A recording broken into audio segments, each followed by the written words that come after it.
Hello, and welcome to our Impactful Projects and Planning series. I'm Jamie Asdani. In today's session, we'll talk about how to identify and manage project risks. And so, what do we mean when we say managing project risk? Much like project management, risk management is a distinct discipline in itself. And like project management, it intersects with many aspects of the work happening across an organization. From a project management perspective, risk management considers potential risks that could impact a project, with the ultimate goal of minimizing the negative impact of threats and maximizing any potential opportunities. To meet this goal, there are really four activities that we want to undertake as part of project risk management. First, we want to identify the potential risks to our project. Second, we want to plan how we'll respond to those risks. Third, we want to monitor risks throughout the project. And then fourth, implement any response if risks become a reality. So let's walk through each of these activities. To manage project risks, the first thing we need to do is identify any potential risks to our project. There are lots of ways to approach this, but the simplest way is to look at your project environment. For mission-driven organizations, we can ask a couple of questions. So first, what outside forces could derail our project? And so these could be things like a funder or partner not providing promised resources. It could be economic or political factors like changing prices or new regulations. We can also consider inside forces, so those things that happen within our organizational environment. Perhaps we have limited capacity to staff or support the project. There could also be a resistance to the change that the project will bring. There could also be departmental silos or communication issues that will make collaboration challenging. We can also consider the assumptions we are making and then what might happen if those assumptions are wrong. So maybe we're assuming certain staff with key skills will be available, or that a vendor is going to deliver support on time, or that we're going to have access to certain data or information. If any of these assumptions are wrong, they could become risks to the project. We can also look at past projects. So what went wrong in those projects? What challenges did those projects face? Those challenges might also be risks to our project. It's really important to note that risks are conditions that may impact your project. And technically, they can either be positive or negative. And so while you can identify positive risks or possible opportunities, most project managers tend to focus on negative risks or threats more than positive ones. And if we really think about that, that makes sense from an impact and time perspective. We want to have plans and responses in place for potential negative risks or threats to our project so that we can either avoid them or react quickly if they occur. The reality is that most positive risks are going to be easier to respond to, and may even give us more time in the project, more time to act. So it makes sense to spend less time worrying about them. So I don't know about you, but I spend more time planning for personal negative financial risks, like saving enough for retirement, than I do planning for a positive risk, like what I do if I won the lottery. If I won the lottery and could retire early, I'm sure I'd figure it out. And so that same logic really does apply to most projects. If the project suddenly got an influx of money or time or resources, I'm sure we'd all be able to figure out what our response would be. So, project management risk starts with that clear identification of risks to our project. Different projects and different organizations will, of course, have different risks. But there are a couple of common negative risks that I tend to see in projects in nonprofits and other mission-driven environments. So a common threat is funding instability, whether from a reliance on donors or government entities, or because of economic downturns, or because of grant dependency. So not having enough funds or access to funds when we need them represents a significant risk to most projects.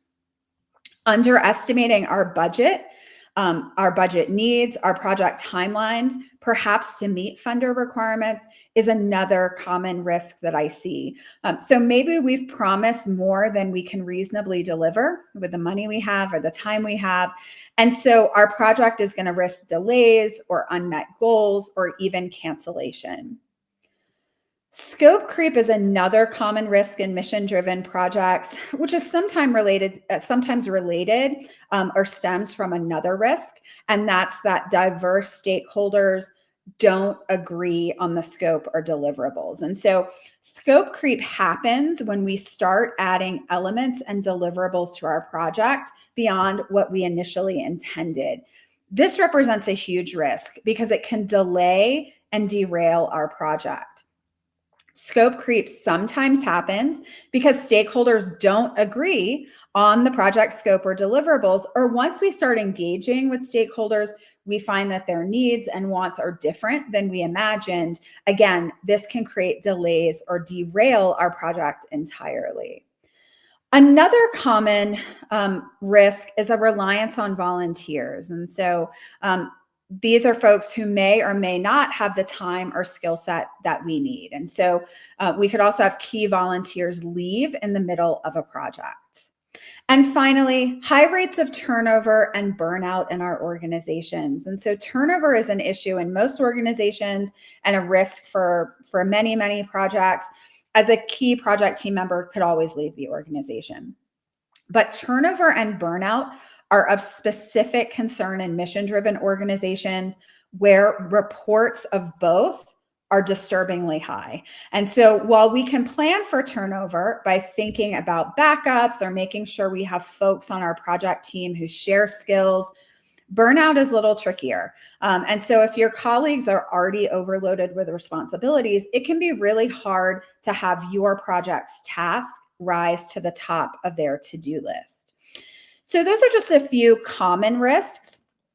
Once we've identified risks, we can plan for how we will respond to them. Now, there are so many risks to our project, again, that it makes sense to focus on those that will most negatively impact our project, but also those that are most likely to happen. And so for high impact, high probability risks, we absolutely want to spend some time planning for how we will respond to them. Now, best practice is to create what's called a risk register. And that's where we document the risk, the trigger, or what specifically has to happen for us to say that this risk has become a reality and that we want to respond to it, what our response will be, and who will be responsible for monitoring and responding. That's the owner of the risk. We can also use the risk register to categorize or rank our risks by their impact and probability.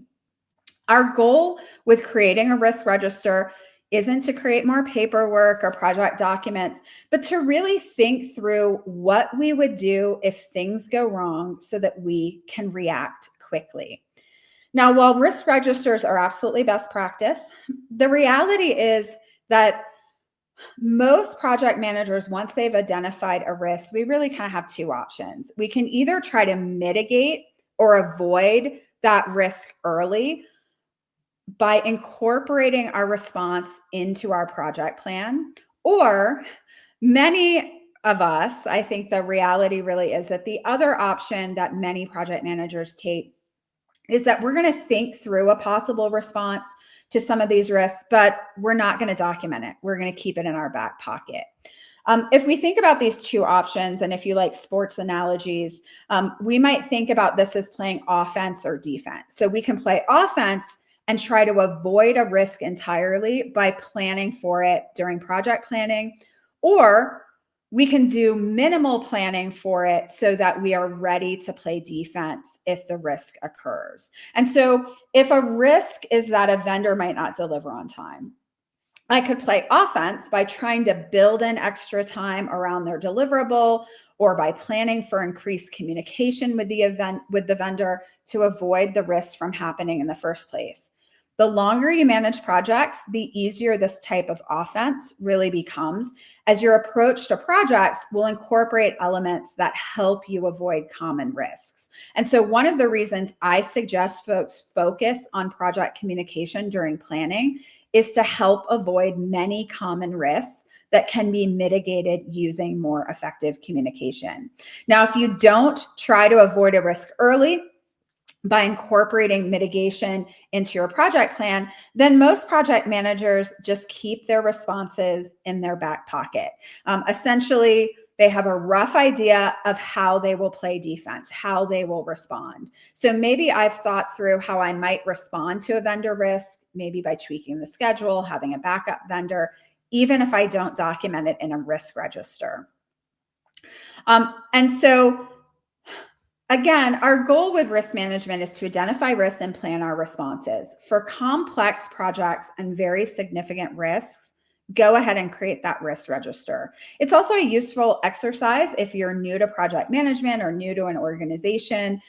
It really cannot hurt to bring our defense out of our back pocket where others can see it.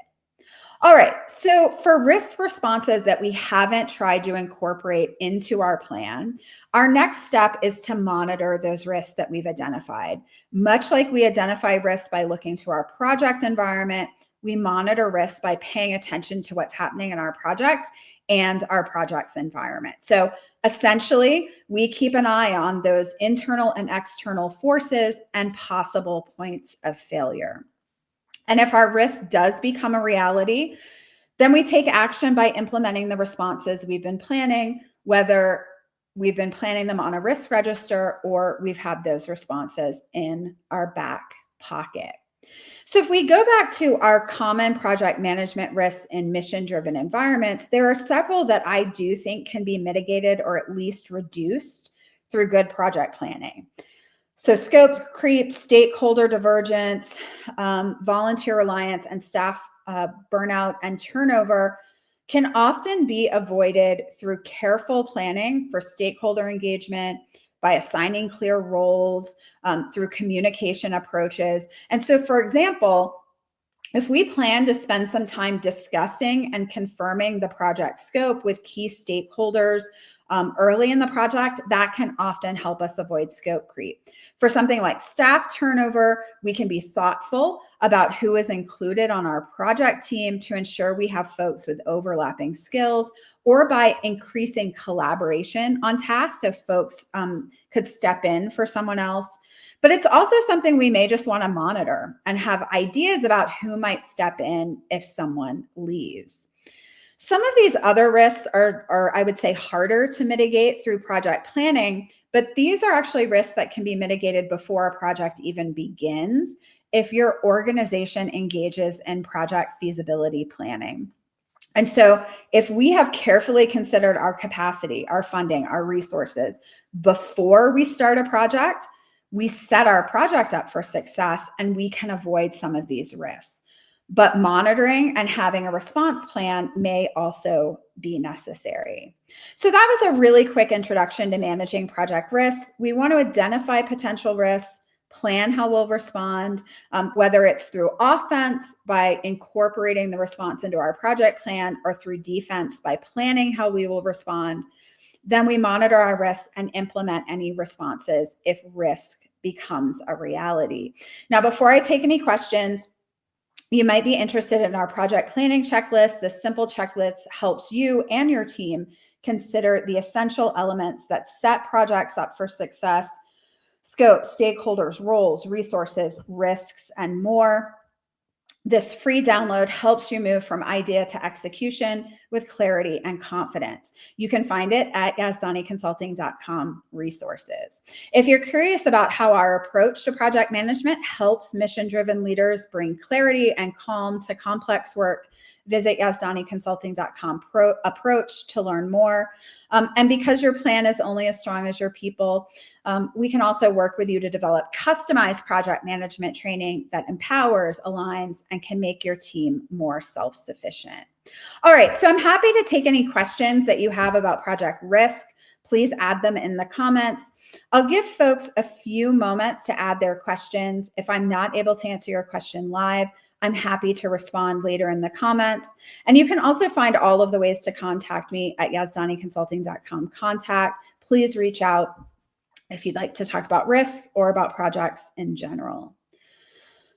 Okay, so a question is, the risk register includes someone who owns the risk. Who should that be? And so this is a great question. Generally, I would say it should be a stakeholder, usually someone who's on your core project team, maybe a project sponsor. It really should be a person who is in the best position to know when the trigger happens. So somebody that's in a really good position to be monitoring the project and project environment to know when something happens, but also is able to either manage the response, like help initiate that response, or at least is in a position to kind of engage with whoever needs to enact that response. So for the backup vendor example, if one of our responses is to go with a backup vendor, if a vendor doesn't deliver on time, maybe it would be someone on your project team who would be working closely with the vendor, right? So they would know when things had gone awry. Or it could be someone on your project team who's in a good position to work with your finance folks to get a new contract going with a vendor.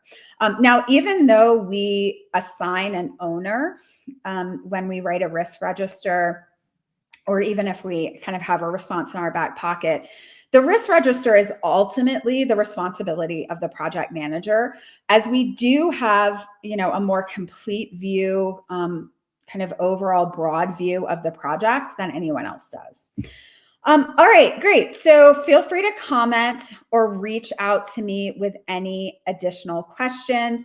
And thank you for participating in our impactful projects and planning series. Visit yazdaniconsulting.com IPP to find about upcoming sessions and to view recordings of all of the past sessions in this series. Thank you.